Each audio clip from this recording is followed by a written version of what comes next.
안녕, 캣 전업이. 나야, 이 구약의 미친 고양이, 가시캣. 2026년 새해부터 미국 분위기가 심상치 않아. 트럼프 행정부가 미니애폴리스에 수천 명의 연방 요원을 배치하면서 유혈 사태가 벌어지고 있거든. 지난 1월 7일에는 르네 굿이라는 시민이, 그리고 얼마 뒤에는 중환자실 간호사였던 알렉스 프레티가 연방 요원의 총에 맞아 사망하는 충격적인 사건이 발생했어. 특히 간호사였던 프레티는 제압당한 상태에서 반복적으로 충격을 당했고, 이 잔혹한 장면이 영상으로 찍히면서 전 국민이 분노하고 있는 상황이야. 이 심각한 상황에서 할리우드 스타들이 침묵을 깨고 일어났어. 오늘은 정부와 정면으로 맞선 스타들의 이야기를 해볼게.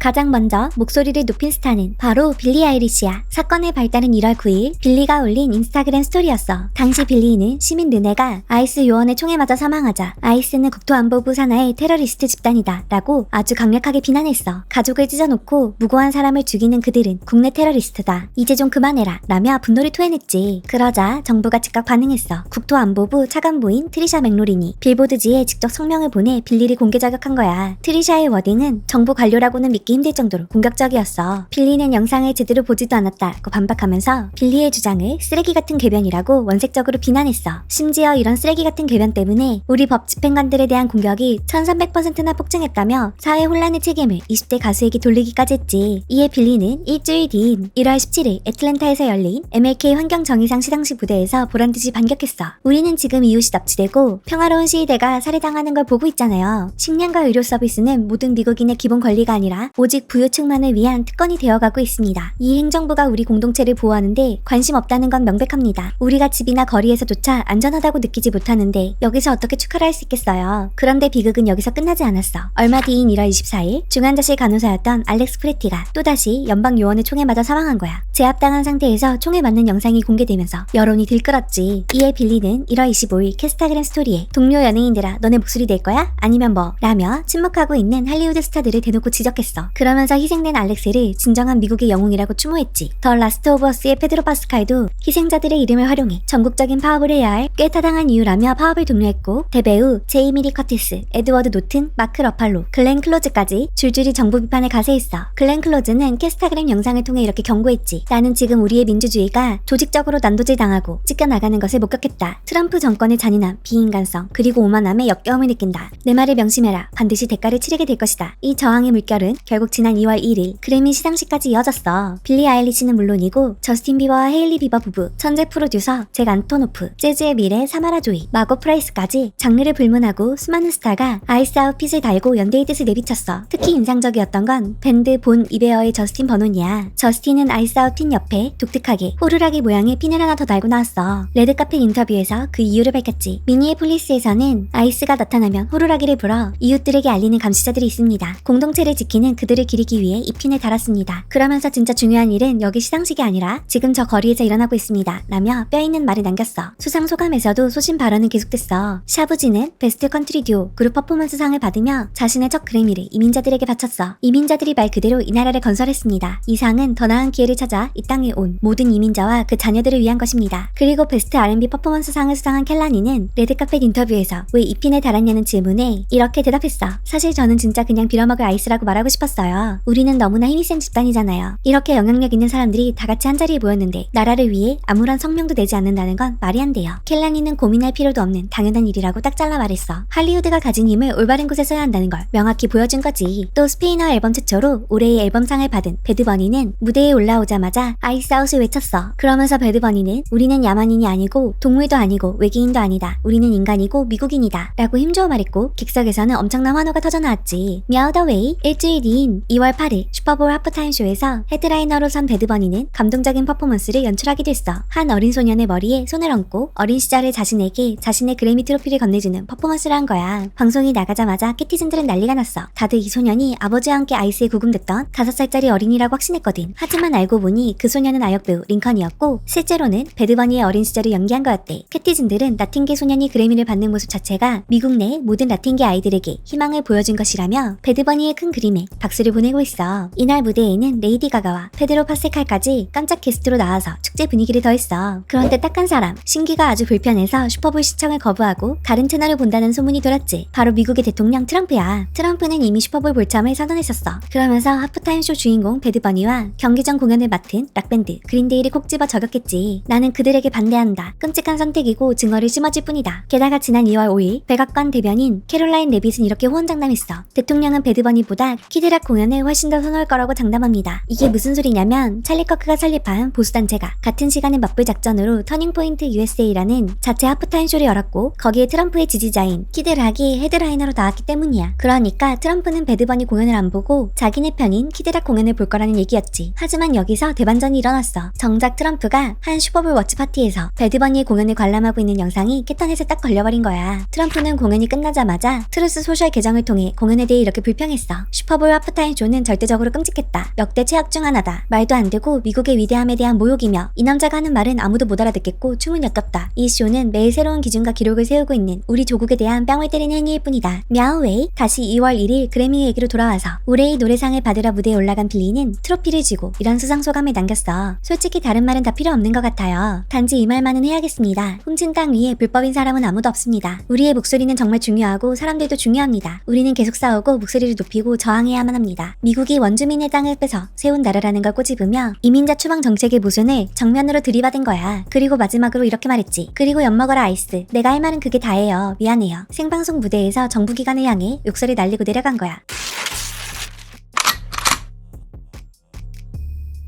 빌리의 이 발언은 즉각적인 역풍을 불러왔어. 대표적인 반 PC 논객인 빌 마어가 자신의 HBO 쇼 리얼타임에서 빌리 아일리시를 아주 가루가 되도록 깠거든. 빌은 빌리의 훔친 땅 발언을 두고 그럼 우리는 다시 TP를 짓고 살아야 하나? 며 비꼬았어. 심지어 인신공격도 서슴지 않았지. 빌리 너 학교 안 다녔지? 홈스쿨링만 해서 팩트를 모르는구나 라며 빌리의 가정교육까지 들먹이며 무식하다고 조롱했어. 그러면서 너네 집도 캘리포니아 통바 부족 땅이라며 그럼 300만 달러짜리 네 집부터 부족한테 돌려주지 그래 라고 맹비난을 퍼부었어. 여기 2천만 유튜버 이자 트러블 메이커 제이크 폴까지 X를 통해 빌리 아일리시 저격에 합류했어. 참고로 제이크는 이번 2026 밀라노 동계올림픽에서 경기장 밖을 더 시끄럽게 만든 장본인이기도 해. 여자친구인 네덜란드 스피드스케이팅 국가대표 유타 레이르담을 팀과 따로 떨어뜨려 자신의 초호화 전용기에 태워 밀라노로 입구시켰거든. 덕분에 유타는 국가대표가 팀워크 없이 혼자만 공주님 대접을 받냐며 엄청난 디바 논란에 휩싸이기도 했지. мя우웨이. 제이크 폴은 빌리를 향해 이렇게 비꼬았어. 아이스가 싫다면 위험에 처했을 때 911에 전화하면 안 되지. 법 집행 요원들을 존중하지 않는다면 그들에게 의지해서도 안 돼. 빌리 아이래시 집에 도둑이 들면 엿먹을 아이스라고는 안 할걸? 이어서 훔친 땅에 불법인 사람은 없다는 발언을 언급하며 비판을 이어갔어. 잠깐 엄밀히 따지면 도둑이 들 수가 없지. 왜냐면 빌리 아일리시가 그 땅을 훔쳤으니까. 엠버 로즈 또한 캐스타그램에 장문으로 빌리 아일리시를 저격했지. 우리는 빌리에게 좀 더 연민을 가져야 해. 걘 겨우 24살이고 자기가 세상을 돕고 있다고 생각하는 거야. 젠장. 나도 그 나이 땐 그랬거든. 나도 좌파 가짜뉴스 미디어에 속아서 조종당했었지. 나도 슬럿 위크 시위를 하면서 사회에 해를 끼쳤어. 물론 성폭력 피해자들을 위해 기부도 많이 했지만 결국 내가 자랑스러워하지 않는 방향으로 변해버렸지. 엠버 로즈는 이민자 문제에 대해서도 확고한 입장을 밝혔어. 불법 체류자 중에 착한 사람도 있다는 건 다 알지. 아무도 그걸 부정하진 않아. 하지만 그게 그들이 불법이라는 사실을 바꿔주진 않아. 법은 법이야. 줄 서서 기다리는 수백만 명의 합법적 이민자들처럼 올바른 절차를 밟아야 해. 마지막으로 그녀는 빌리와 젊은 세대들에게 이렇게 꾸짖을 가를 했어. 빌리는 자기가 옳은 일을 한다고 믿겠지만 아니야. 너희들은 상황을 더 악화시키고 있어. 제발 공부 좀 하고 목소리를 내. 미국 우선주의. 이렇게 빌리가 여기저기서 공격을 받자 빌리의 오빠이자 프로듀서인 피니어스가 스레드를 통해 직접 나섰어. 내 24살짜리 동생이 수상소감에 분노하는 아주 권력 있는 늙은 백인 남자들을 많이 보고 있다. 우리는 말 그대로 앱스타인 파일에서 당신들의 이름을 볼 수 있다. 동생을 비난하는 기득권층을 향해 너희가 더 구린 짓을 하지 않았냐고 위선을 꼬집으며 정면으로 맞받아친 거야. мя우 미닛.